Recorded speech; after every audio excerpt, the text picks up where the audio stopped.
जय हिंद। नमस्कार साथियों, मैं कार्तिक स्वागत करता हूं आप सबों को अपने इस यूट्यूब चैनल पर। आज लूसेंट हिस्ट्री का अगला सेशन है। इसमें हम लोग देखेंगे बौद्ध धर्म। इससे जो पहले का वीडियो था उसमें हम लोग जैन धर्म से संबंधित जितने भी महत्वपूर्ण तथ्य था उसके बारे में जानकारी हासिल कर चुके हैं।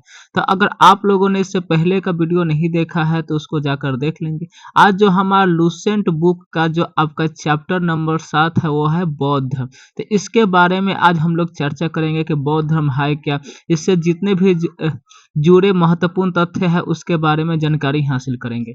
चलिए आज के जो वीडियो है स्टार्ट करते हैं। तो देखिए जो बौद्ध धर्म थे, तो बौद्ध धर्म के जो संस्थापक की बात कहता है तो बौद्ध धर्म के संस्थापक थे गौतम बुद्ध। गौतम बुद्ध को ही लाइट ऑफ एशिया यानी कि एशिया का ज्योति पुंज कहा जाता है। तो ये भी काफी ही ज्यादा महत्वपूर्ण है। क्वेश्चन पूछता है कि एशिया के ज्योति पुंज किसे कहते हैं, तो वो थे आपके गौतम बुद्ध। अगर बात किया जाए कि गौतम बुद्ध का जन्म, तो जो गौतम बुद्ध थे इनका जन्म 563 ईसा पूर्व में लुम्बिनी कपिल वस्तु में हुआ था।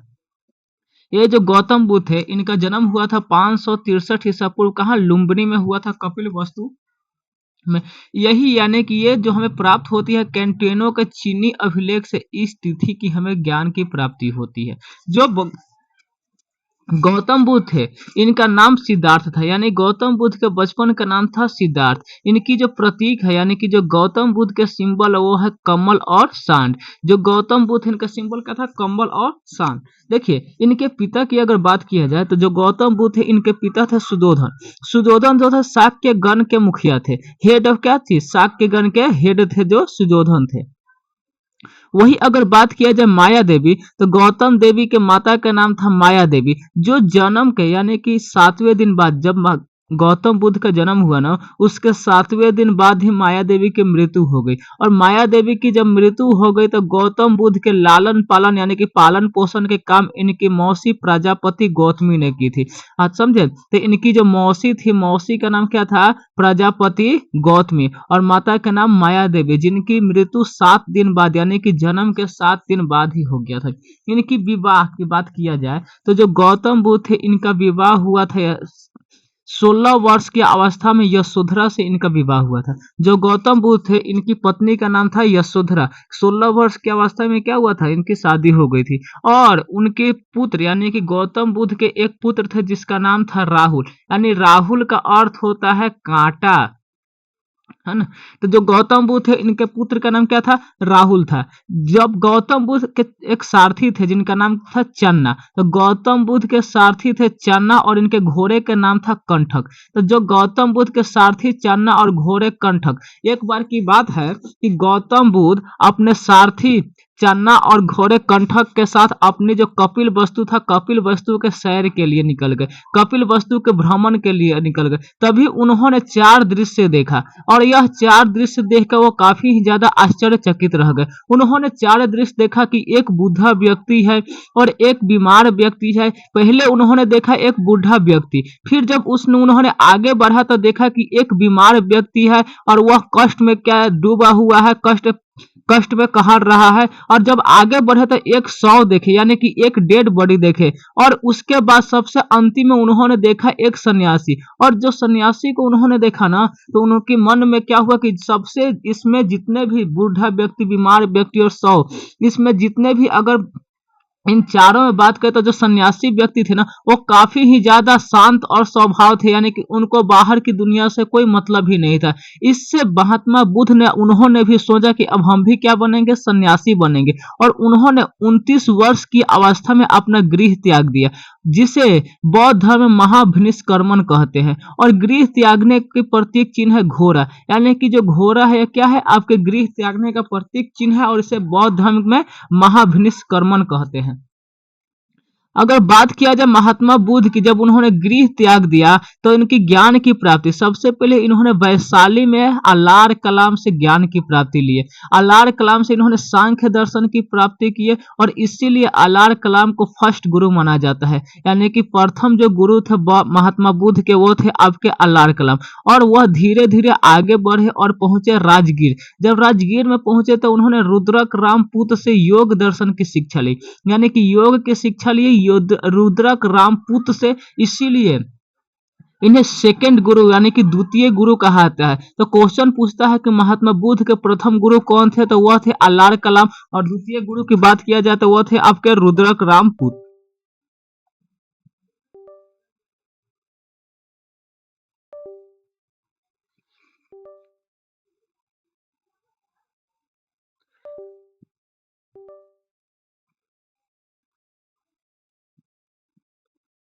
और इन्होंने उर्वेला में 5 साधक, यानी कि जब उर्वेला में इन्होंने तप कर रहे थे तब इनको 5 साधक यानी कि 5 दोस्त मिले थे, 5 साधु मिले थे। वो थे आपके कौन कौंडिन्य, वापा, भादिया, महानामा और असागी। इनके नाम याद करने की जरूरत नहीं है, यानी कि इनको उर्वेला में 5 साधक मिले थे और सबसे पहले इन्होंने इन्हीं के साथ तपस्या किया था। लेकिन इनके साथ तपस्या करने के बाद भी महात्मा बुद्ध को ज्ञान की प्राप्ति नहीं हुआ था। यहीं पे उनकी एक कन्या से मुलाकात हुआ था जिसका नाम सुजाता था, और सुजाता ने ही महात्मा बुद्ध को खीर खाने के लिए दिया था और उनसे एक बात कहा था कि आप धनुष को यानी कि प्रत्यंचा को इतना भी टाइट ना करे कि वह टूट जाए और इतना भी कमजोर ना, है ना, लूज ना छोड़े कि जिससे वह चले ही ना। जिस कारण महात्मा बुद्ध इनके बात को सुनकर वह आगे बढ़े और बोध गया की ओर निकल गए। उसके बाद महात्मा बुद्ध पहुंचे कहाँ पे, गया यानी कि बिहार में, जहां पर इन्होंने 6 वर्ष की कठिन तपस्या के बाद, कितने, 6 वर्ष की कठिन तपस्या के बाद 35 वर्ष की आयु में इनकी ज्ञान की प्राप्ति हुई। और जो ज्ञान की प्राप्ति हुआ इनको वैशाख की पूर्णिमा के दिन हुआ। ज्ञान की प्राप्ति की बात करें तो इनको ज्ञान की प्राप्ति हुआ था पीपल वृक्ष के नीचे, निरंजना या फल्गु नदी। कौन सी, निरंजना या फल्गु नदी के नीचे, फल्गु नदी के किनारे ज्ञान की प्राप्ति हुआ था।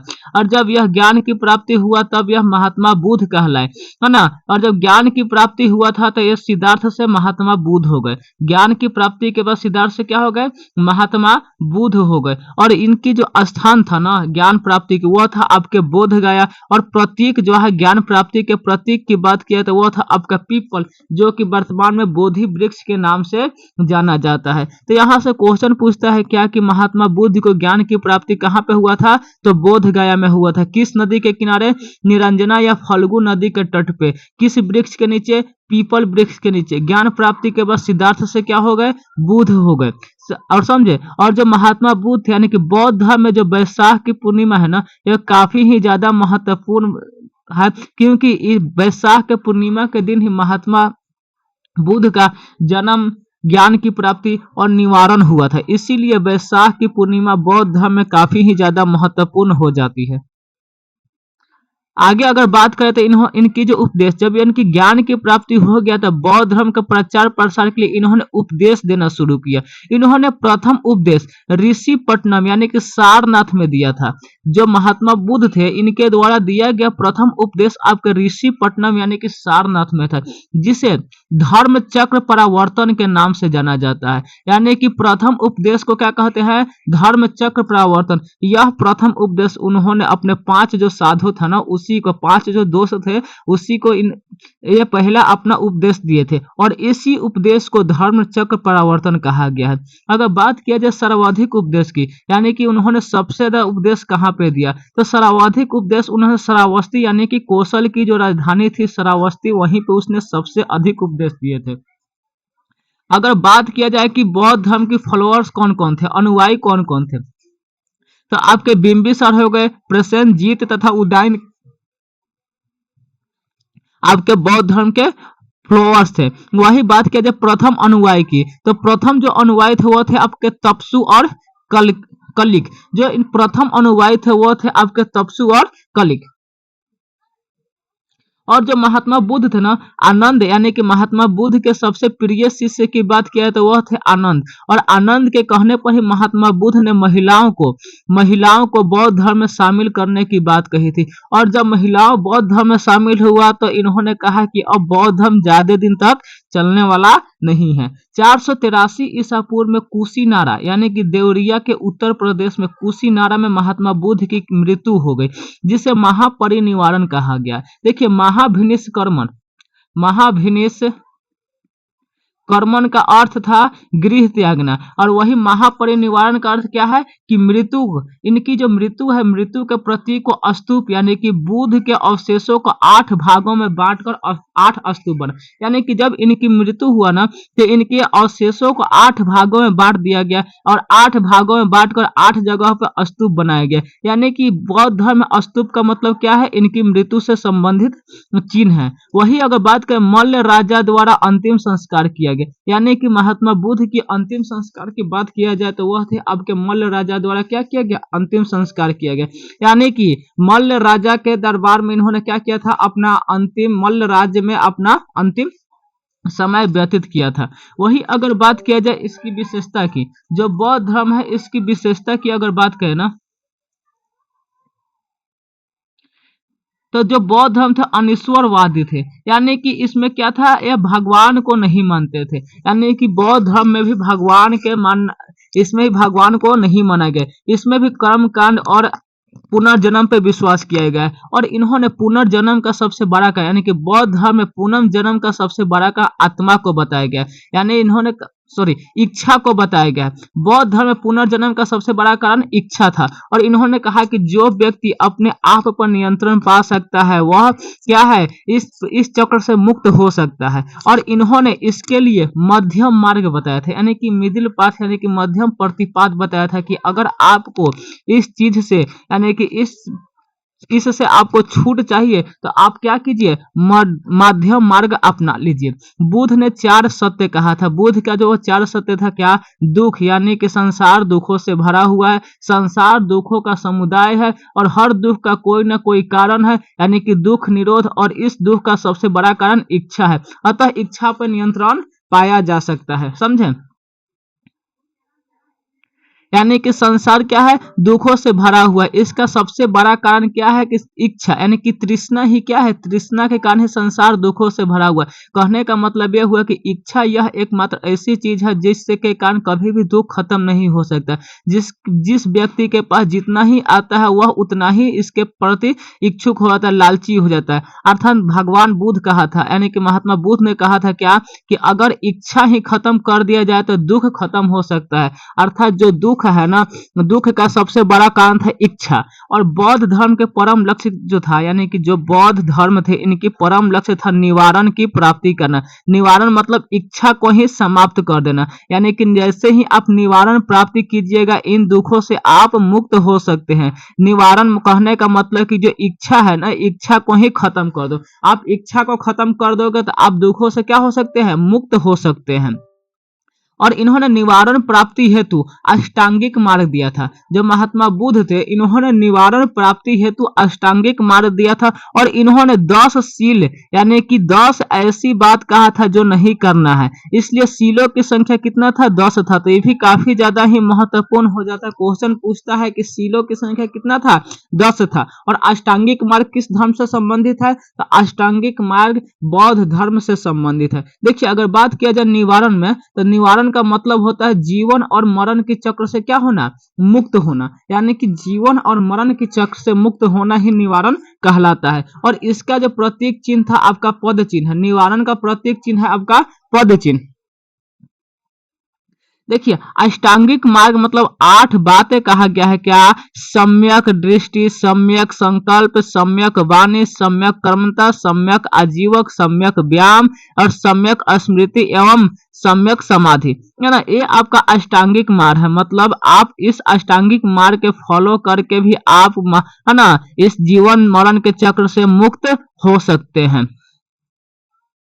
और इनके द्वारा कहा गया 10 सील, यानी कि 10 ऐसी बातें जो आपको नहीं करना। क्या है, अहिंसा, है ना, झूठ नहीं बोलना है, चोरी नहीं करना है, अपरिग्रह मतलब किसी प्रकार का संपत्ति नहीं रखना है, माध्य सेवन यानी कि दारू शराब नहीं पीना है, असमय भोजन नहीं करना है, यानी कि क्या है ना। उसके बाद सुख प्रद बिस्तर पर नहीं सोना है, यानी कि not sleeping on the soothing bed. आप सुखप्रद बिस्तर पर या वैसे बेड पर नहीं सो सकते हैं जिससे आपको आरामदायक मिले।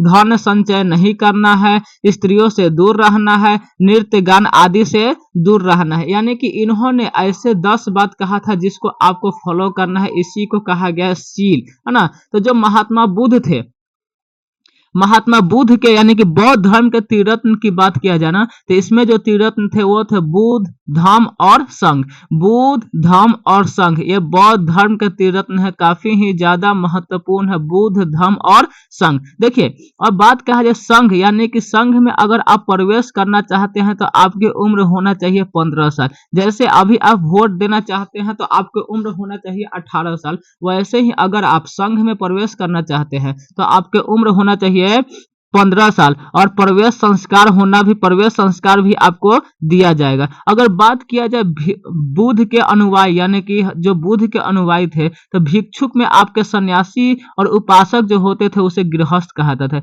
यानी कि जो आपके भिक्षुक हुआ करते थे उसे सन्यासी कहते थे, और जो उपासक होते थे उन्हें गृहस्थ कहा जाता था। यानी कि इसमें कहा गया ना कि अगर आप बौद्ध धर्म अपनाना चाहते हैं तो ऐसा नहीं कि आप सन्यासी ही बन के बौद्ध धर्म को अपना सकते हैं। अगर आप सन्यासी बन के बौद्ध धर्म को अपनाएंगे तो आपको भिक्षुक कहा जाएगा, और अगर आप घर गृहस्थी संभालते हुए अपने बीवी बच्चे के साथ अपने घर पर रहते हुए बौद्ध धर्म को अपनाना चाहते हैं तो आपको उपासक कहा जाएगा। यानी कि बौद्ध धर्म में जो सन्यासी के रूप में बौद्ध धर्म अपनाते थे उन्हें भिक्षुक, और जो गृहस्थी के रूप में बौद्ध धर्म अपनाते थे उन्हें उपासक कहा जाता था। वही अगर बात किया जाए वैशाख पूर्णिमा, वैशाख की पूर्णिमा इसलिए महत्वपूर्ण हो जाता है क्योंकि बुद्ध के जन्म, ज्ञान प्राप्ति और मृत्यु, जितने भी काम हुआ था सारा के सारा वैशाख के दिन हुआ था। इसीलिए सबसे पवित्र दिन, यानी कि बौद्ध धर्म के अगर सबसे पवित्र दिन की बात किया जाए तो वह था आपका बुद्ध पूर्णिमा। देखिए, भारत में उपासना के जाने वाले प्रथम, यानी कि भारत में उपासना की जाने वाली जो प्रथम मूर्ति है ना, वह आपके बौद्ध धर्म से संबंधित यानी गौतम बुद्ध की है। कहने का मतलब यह हुआ कि भारत में उपासना किए जाने वाले प्रथम जो मूर्ति था वह आपके गौतम बुद्ध से संबंधित था। यानी कि जो प्रथम मूर्ति आपके, इनकी जो गौतम बुद्ध के प्रथम मूर्ति जो बना था वह मथुरा कला में बना था। देखिए, मथुरा कला, गंधार कला, ये सब मूर्ति निर्माण की कला है। तो कहने का मतलब यह हुआ कि महात्मा बुद्ध की जो प्रथम मूर्ति बना था ना वह मथुरा कला में बना था, और सर्वाधिक यानी कि सबसे अधिक अगर मूर्ति की बात किया जाए तो वह बना था आपके गंधार कला में। जो बुद्ध थे, बुद्ध के अन्य नाम की बात कहा जाए तो इनका अन्य नाम था शाक्य मुनि, मैत्रेय, यानी कि आने वाला। तो शाक्य मुनि, मैत्रेय, बुद्ध, है ना, एशिया के ज्योतिपुंज, एशिया के ज्योतिपुंज, है ना, ये सब किनका नाम है? महात्मा बुद्ध के नाम है। तिब्बत, भूटान एवं पड़ोसी देश में बुद्ध धर्म यानी कि बौद्ध धर्म के प्रचार पांड संभव यानी कि गुरु रिनपांच ने किया। इनका संबंध बौद्ध धर्म के वर्ज्यान शाखा से था। इनके 123 फीट ऊंची मूर्ति हिमाचल प्रदेश के रेवाल सर झील में है। यानी कहने का मतलब ये हुआ कि जो तिब्बत हो गया, भूटान हो गया और अन्य पड़ोसी देश में अगर बौद्ध धर्म के प्रचार की बात किया जाए तो वह पांड संभव ने प्रचार प्रसार किया था। यह जो पांड संभव थे ना, यह वर्ज्यान शाखा से संबंधित थे, और इनकी 123 फीट की जो मूर्ति है वह हिमाचल प्रदेश के रेवाल सर झील में स्थित है, यानी कि बनाया गया है। वही अगर बात किया जाए ना, जब महात्मा बुद्ध की मृत्यु हो गई, यानी कि जब महात्मा बुद्ध की मृत्यु हो गई तो बौद्ध धर्म के प्रचार प्रसार के लिए कई सम्मेलन बुलाए गए, जिसमें से 4 सम्मेलन, यानी कि बौद्ध धर्म के प्रचार प्रसार के लिए कुल 4 सम्मेलन, 4 संगति बुलाया गया था। इसमें आपकी जो प्रथम संगति था वह था 483 ईसा पूर्व, जो राजगृह में हुआ था, जिसके अध्यक्ष थे महाकश्यप, और शासनकाल यानी कि इसकी अगर राजा की बात किया तो उस समय राजा आपके अजात शत्रु थे। राजगृह में सतपर्वी नामक गुफा में यह प्रथम संगति बुलाया गया था। वही अगर बात किया जाए तो दूसरी संगति 383 ईसा पूर्व में वैशाली में, जिसके अध्यक्ष थे सबकामी, उस समय राजा थे आपके कालाशोक। अगर बात किया जाए तृतीय बौद्ध संगति, तो तृतीय बौद्ध संगति 250 से 255 ईसा पूर्व में पाटलिपुत्र में बुलाया गया था। उस समय इसकी अध्यक्षता किए थे मोगलीपुत्तिस, और इस समय राजा थे आपके अशोक। अगर बात किया जाए चौथी बौद्ध संगति, तो इस समय ये जो था आपके ये जो था आपके प्रथम शताब्दी में था। ईसवी के प्रथम शताब्दी में था। स्थान जो था आपके कुंडल वन वन यानी कि कश्मीर में हुआ था। उस समय जो अध्यक्ष थे वसुमित्र थे और उपाध्यक्ष थे अश्वघोष घोष थे। और इसकी जो शासनकाल यानी कि इस समय जो राजा थे कनिष्क थे। और जब चौथी बौद्ध संगीति हुआ ना, इसके बाद जो थे आपके बौद्ध धर्म दो भागों में टूट गया। एक था आपके हीनयान, दूसरा का था आपके महायान। यानी कि ये भी क्वेश्चन पूछता है कि किस सम्मेलन के बाद बौद्ध धर्म दो भागों में टूट गया, तो वह आपके चौथी सम्मेलन के बाद बौद्ध धर्म दो भागों में टूट गए। एक आपके हीनयान और दूसरा का महायान। देखिए यह क्या था कि एक वैसा था जो पुराने तरीके से चलता था, उसमें कोई नया नहीं जोड़ना चाहता था। और एक एक शाखा ऐसा था जो अपने हिसाब से समय के अनुसार उसमें बदलने लगा। यही जो बौद्ध धर्म है, इसमें भी आगे चलकर जुआ खेलना, मांस है ना, जुआ खेलना, मांस खाना इत्यादि जितने ही महात्मा बुद्ध ने सील यानी कि 10 बात कहा था, उस सारे चलकर आगे चलकर बौद्ध धर्म यही सब आज जुड़ने लगा, जिस कारण आगे चलकर बौद्ध धर्म भी असफल हो गया। देखिए जो बौद्ध धर्म था, बौद्ध धर्म मानने वाली प्रथम महिला की बात किया जाए तो इनकी जो मौसी थी, महात्मा बुद्ध के जो मौसी थी वो प्रजापति गौतमी। यानी कि बौद्ध धर्म मानने वाला जो पहली महिला थी वो थे प्रजापति गौतमी। और बौद्ध धर्म यानी कि महात्मा बुद्ध के जो पहले शिष्य थे, महात्मा बुद्ध के जो आपके सबसे प्रिय शिष्य थे वो थे आपके आनंद। और महात्मा बुद्ध जो थे ना, वह एक महात्मा बुद्ध के अगर अंतिम शिष्य की बात किया जाए तो वह थे आपके सुभद। सुभद जो थे महात्मा बुद्ध के अंतिम शिष्य थे। वही अगर बात किया जाए महात्मा बुद्ध, एक व्यक्ति थे रुद्रक्राम, एक व्यक्ति थे चुंद सोनार। यानी कि देखिए चुंद सोनार द्वारा ही महात्मा बुद्ध को शुक्र मांस दिया गया खाने के लिए, जिस कारण महात्मा बुद्ध का तबियत खराब हो गया और उन्हें डायरिया हो गया और उसके बाद महात्मा बुद्ध की मृत्यु हो गया। ठीक है, तो चलिए आज की क्लास हम यहीं पे समाप्त करते हैं। जय हिंद, जय भारत, भारत माता की जय।